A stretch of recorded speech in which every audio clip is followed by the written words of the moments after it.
You could find out all these things for yourself if you met this boy. But you don't have to. I'm going to let you know about him by using words. I'll begin with this word, Larry.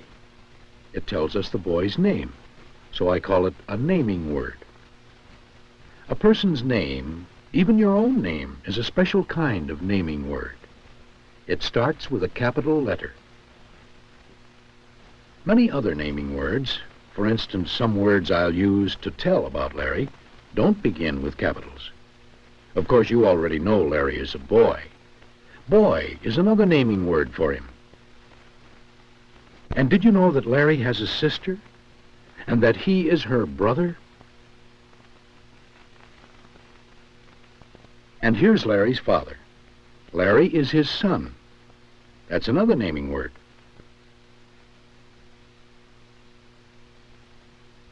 To the boys Larry plays baseball with, he's a pitcher. And to those he plays football with, he's a halfback. You see, these are all naming words for a person, Larry. And there are also naming words for places and things. For instance, the clothes Larry wears are things. A cap, a shirt, and a jacket. With these naming words, I've let you know what Larry sometimes wears. Now I want to let you know about some of the things Larry does. And to do it, I'll use another kind of word. Larry sits.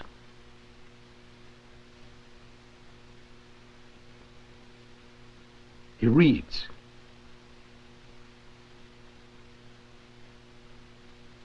He laughs. He points.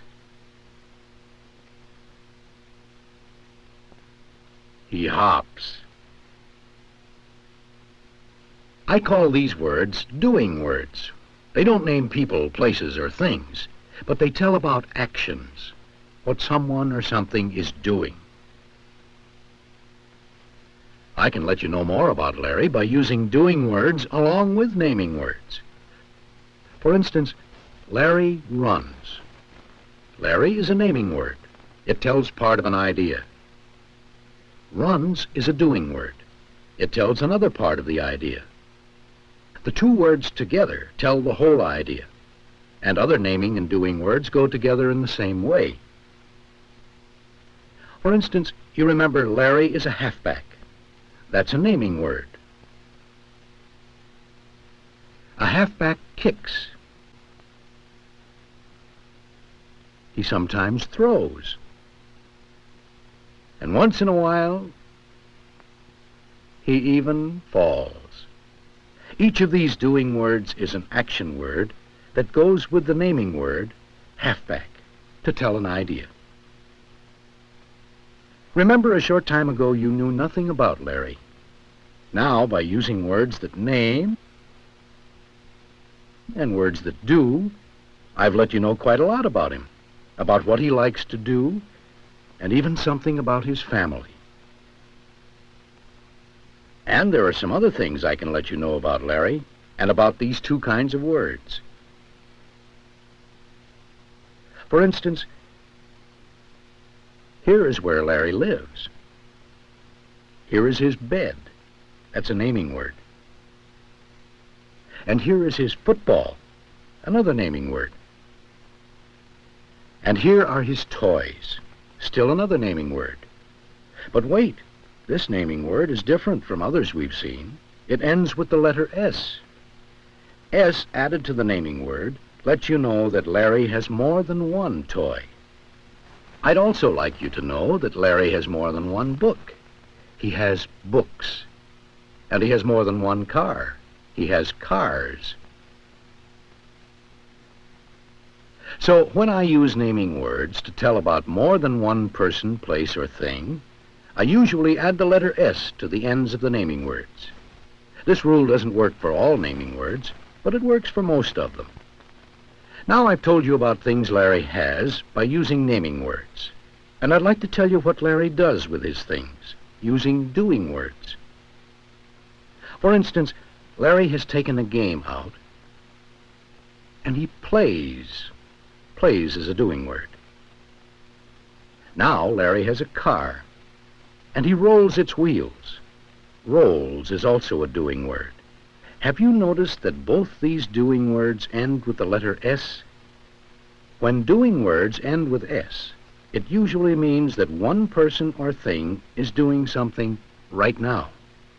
And now Larry is picking up his football. Punts is a good doing word to use about a football. But even though Larry doesn't do that in the house, he remembers that yesterday in a game, he punted. Punted. This doing word tells about something that happened a while ago, and it ends with ed. Many doing words about things that happened a while ago end with ed. For instance, if Larry were to put his boat into the water now, I would say he sails it. But if he did it yesterday or last week, I would say he sailed the boat. Since he did it a while ago, the doing word ends with ed. So to tell you about things Larry did a while ago in the past, I sometimes can add ed. So I can use naming words to tell about one person, place, or thing, a toy, or more than one person, place, or thing, toys.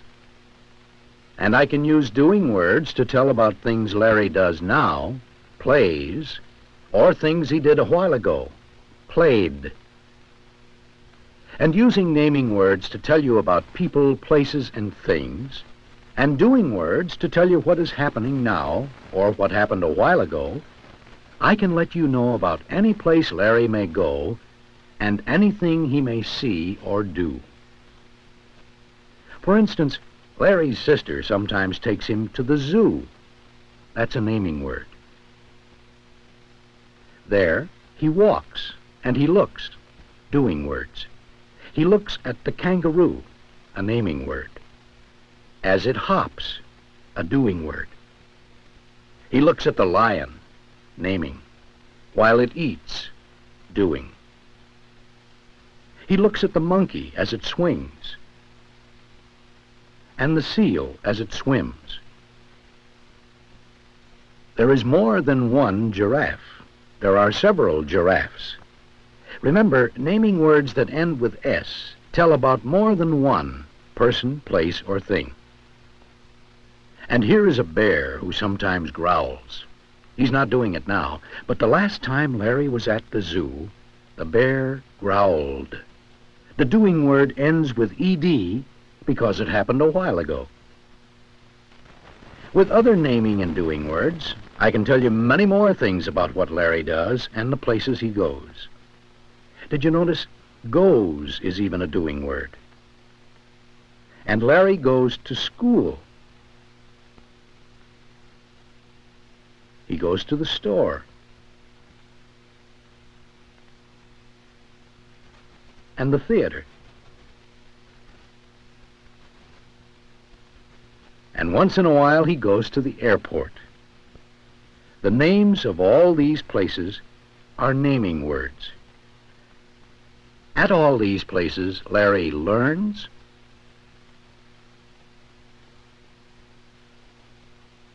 shops,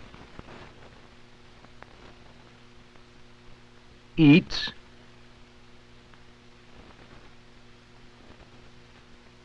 and sometimes he looks, doing words. Using naming words and doing words, I've told you quite a lot about Larry and the things he does. And listening to me, you may have come to know him pretty well. Maybe there's something you want to let others know about. A place, a person, or a thing. And maybe you can do it by putting naming and doing words together. I've told you my thoughts about Larry, a boy you didn't know anything about a while ago. And you can tell your thoughts to people.